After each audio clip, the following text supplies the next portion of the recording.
Սարգսյան, նախ այս նախագծերի հետ կապ չունի, բայց մի հարց որ կուզեի բարձրաձայնել, շուրջ 3 ամիս առաջ մեր հանձնաժողովում մեր գործընկերուհի Աննա Գրիգորյանը պաշտպանության նախարար Սուրեն Պապիկյանին բարձրացրեց մի հարց, խոսքը վերաբերվում է 2022 թվականի սեպտեմբեր 13-14-ին ադրբեջանական ագրեսիայի ժամանակ ներքին հանդի 101 մարտական դիրքում նահատակված ձեռնառումբի պայթեցման նահատակված Ռոբերտ Գևորգյանին ըստ արժանավորին գնահատելու Պապիկյանը խոստացավ, որ կուսումնասիրեն հարցը եւ Տիկին Գրիգորյանին կամ ընտանիքին տեղեկություն կփոխանցեն, բայց մինչև հիմա որևէ տեղեկություն չեն փոխանցել այդ ընթացքում, եթե կարող եք բարձրաձայնել եւ մեկ էլ ուղղակի շատ արագ մի բան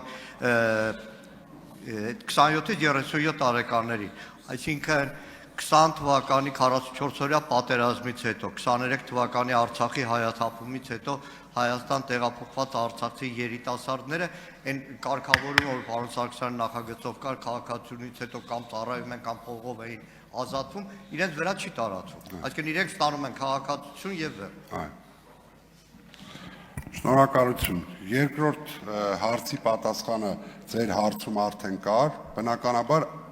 այստեղ ձևակերպվելու է, որ սույն հոդվածի դրույթները չեն տարածվում 20 թվականի, 23 թվականի այդ ռազմական գործողությունների հետևանքով Լեռնային Ղարաբաղից բռնի տեղահանված անձանց վրա։ Բնականաբար խնդիրներ է ծագում։ Ինչ վերաբերում է ձեր նշած զոհված զինծառայողի վերաբերյալ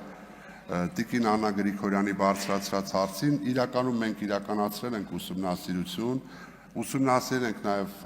հանձնաժողովում քննարկած արդյունքները,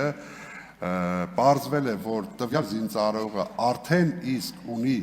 պետական պարգև, պարգևատրվել է համապատասխան պետական պարգևով, ծնողի խնդրանքը նորից ուսումնասիրել եւ ըստ արժանավույնի գնահատելն է, ինչը քննարկման ենթակա է,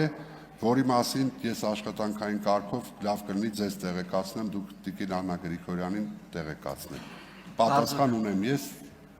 այս քննարկումից հետո ձեզ կտեղեկացնեմ։ Շնորհակալ եմ պարոն Սարգսյան, այդ ժամանակ հանձնաժողովում էլ եղավ, խոսքը վերաբերում էր արարության մեդալին, որ այդ մարտական գործողություններին համատարած զինծառայողներ արժանացել էին, արդեն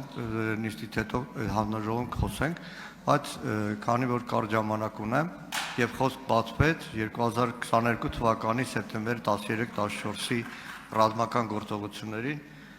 պատգամավորները կհիշեն, մենք ազգային ժողովի աշխատանքները էքստրեմալ կարգով ընդհատեցինք, բայց կուզեմ ցավալի մի փաստ, որպես պաշտպանության նախարարի հիմա պարտականությունները կատարող, խիստ անընդունելի մի դրվագի վրա կուզեմ ուշադրություն դարձնել, անցնող տարի սեպտեմբերի 13-ին շաբաթ օրը երեկոյան, երբ որ լրանում էր ադրբեջանական ագրեսիայի եւ մեր զինված ուժերի 225 զինծառայողների նահատակության օրը, պաշտպանության նախարարության զինուց ծրագրով որևէ բան, թեկուզ որևէ հիշատակում չեղավ, որ 3 տարի առաջ դրանից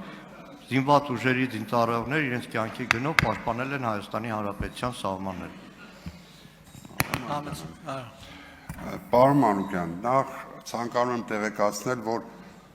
կոնկրետ օրերով չեն արձագանքներ լինում, բայց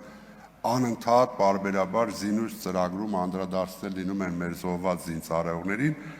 Միաժամանակ ցանկանում եմ հիշեցնել, որ ազգային ժողովի պատգամավոր Գեգամ Նազարյանի նախաձեռնությամբ եւ մյուս մեր գործընկերների նախաձեռնությամբ ընդունվեց օրենքի նախագիծ, որով հիշատակի օրերում հստակ օր ամրագրվեց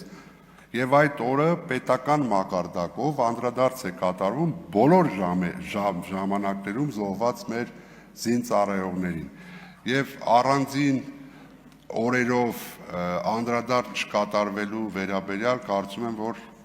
մեղադրանքը այդքան էլ տեղին չէ, որտեղ անընդհատ տարիներ շարունակ տարբեր զինծառայողներ տարբեր օրերի զոհվել են։ Մեկ անգամ բնականաբար ագրեսիայի ավելի մեծ դրսևորմամբ, մյուս անգամ այսպես մեկ այլ փոքր լոկալ խմբի ներթափանցման արդյունքում մեծ փոքր թվերով զոհեր մենք ունեցել ենք ցավոք սրտի եւ այդ հիշատակի օրը ազգովի պետական մակարդակով բոլորս հիշում եւ խոնարհվում ենք մեր զոհված զինծառայողների հիշատակի առջեւ։ Շնորհակալություն։ Գեգամ Նազարյան։ Շնորհակալություն։